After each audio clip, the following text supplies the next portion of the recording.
Para naman sa ulat panahon, sa kabila ng inaasahan o posibilidad na magkaroon ng pag-ulan dala ng easterlies, maaaring pumalo sa 47 degrees Celsius ang magiging pinakamataas na heat index na mararamdaman sa bansa, habang halos 40 mga lugar ang tinatayang nasa dangerous level ngayong Martes. Ayon ito sa Philippine Atmospheric, Geophysical and Astronomical Services Administration o PAGASA. Alamin ang iba pang balita sa lagay ng panahon sa report na ito.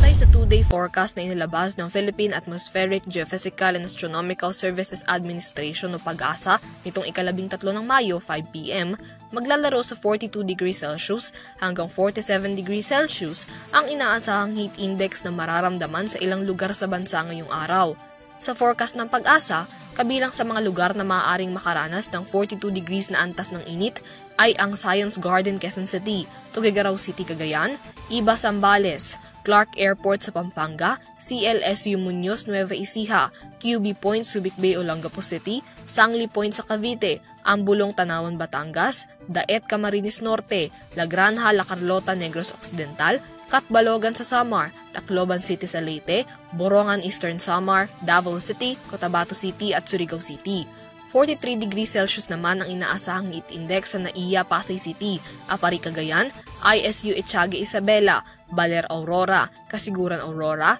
Aborlan, Palawan, Dumangas, Iloilo, Dipolog, Zamboanga del Norte at sa Zamboanga City. 8 lugar naman ang inabisuhan na maaaring makaranas ng 44 degrees Celsius na heat index, kabilang na ang Lawag City, Ilocos Norte, Bacnotan, La Union, San Jose Occidental, Mindoro, Puerto Princesa City, Palawan, Cuyo, Palawan, Legazpi City sa Albay, Masbate City at Iloilo City. Samantala, 45 degrees Celsius ang forecasted heat index sa Rojas City at Butuan City, habang 46 degrees Celsius sa Virac, Catanduanes. 47 degrees Celsius naman ang forecasted heat index sa Dagupan City ngayong Martes, kung saan pumalo ang computed heat index nito sa 50 degrees Celsius noong Lunes. Ang heat index ay ang antas ng init na nararamdaman ng katawan ng isang tao, kung saan ang dangerous level na mula 42 degrees Celsius hanggang 51 degrees Celsius ay maaaring magdulot ng heat cramps, heat exhaustion o heat stroke. Kaugnay nito, pinalalahanan ang publiko na limitahan ang paglabas ng bahay, uminom ng sapat na tubig,